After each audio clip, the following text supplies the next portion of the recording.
आप देख रहे हैं जी बॉस जी यूट्यूब चैनल और मैं हूं रमेश। और आज हम लोग जानेंगे क्लास यहाँ पे 10th का फिजिक्स जो चैप्टर 1 से हमारा होगा प्रकाश का परिवर्तन, किताब का नोट्स होगा। तो चलिए हम लोग यहाँ पे इस वीडियो में कुछ नोट्स को देखेंगे। जो हमारा सबसे पहले वीडियो 2 है, इसमें सबसे पहले जानेंगे अपसारी किरणपुंज क्या है, यानी डाइवर्जिंग बीम क्या है। तो इस प्रकार के किरणपुंज में प्रकाश की किरणें एक बिंदु स्रोत से निकल कर फैलती जाती है। जैसे यहाँ पे एक जो बिंदु होता है, यहाँ से प्रकाश होती है, चारों तरफ फैलती हुई जाती है। ऐसे क्रियाओं को हम लोग क्या कहते हैं, ऐसे किरणों को हम लोग अपसारी किरणपुंज कहते हैं। नेक्स्ट हम लोग जानेंगे समांतर किरणपुंज क्या है, यानी पैरेलल बीम क्या है। तो ऐसे किरणपुंज में प्रकाश की किरणें एक दूसरे के समांतर होती है, इसे हम लोग क्या कहते हैं, तो समांतर किरणपुंज होते हैं कहते हैं। जैसे यहाँ पे जो प्रकाश होती है सामान्य दिशा में गति करती है, उसे हम लोग समांतर किरणपुंज कहते हैं। नेक्स्ट हमारा है अभिसारी किरणपुंज किसे कहते हैं, कन्वर्जिंग बीम क्या है, कन्वर्जिंग बीम। तो इस प्रकार के किरणपुंज में प्रकाश की किरणें एक बिंदु पर आकर मिलती है या मिलती हुई प्रतीत होती है। ऐसे किरणपुंज को हम लोग क्या कहते हैं, अपसारी किरणपुंज कहते हैं। जैसे यहाँ से प्रकाश आकर और एक बिंदु पर क्या होती है, मिलती है, इसलिए इसे हम लोग क्या कहते हैं, अभिसारी किरणपुंज कहते हैं। यहाँ पे हम लोग जानेंगे पारदर्शी क्या है, ट्रांसपेरेंट क्या है, ट्रांसपेरेंट जानेंगे। तो वे पदार्थ जिनसे होकर प्रकाश आसानी से पार कर जाती है पारदर्शी पदार्थ कहलाते हैं। यानी वे पारदर्शी पदार्थ कहलाते हैं जिसे प्रकाश आकर आसानी से पार कर जाती है, उसे पारदर्शित कहते हैं। जैसे हमारा हो जाएगा कांच, पानी, हवा इत्यादि।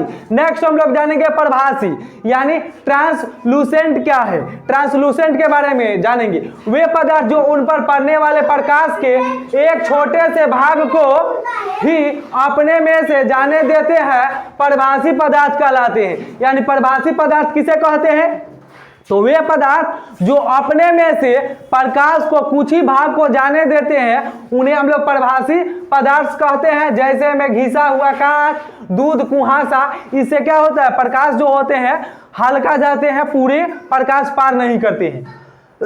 नेक्स्ट जानेंगे अपारदर्शी को, यानी OPQ को जानेंगे। तो वे पदार्थ जो प्रकाश को अपने में से होकर नहीं जाने देते हैं अपारदर्शी पदार्थ कहलाते हैं। जैसे लकड़ी, लोहा, पत्थर, अलकातरा, पेंट, ये सब क्या है, अपारदर्शी है। यानी इसमें से क्या होता है, प्रकाश एक दिशा से दूसरे दिशा नहीं जाते हैं, इसे हम लोग अपारदर्शित कहते हैं। नेक्स्ट हम लोग जानेंगे प्रकाश का परिवर्तन, यानी reflection of light. Reflection of light जानेंगे। तो यहाँ पे होता है प्रकाश के किसी वस्तु से टकराकर लौटने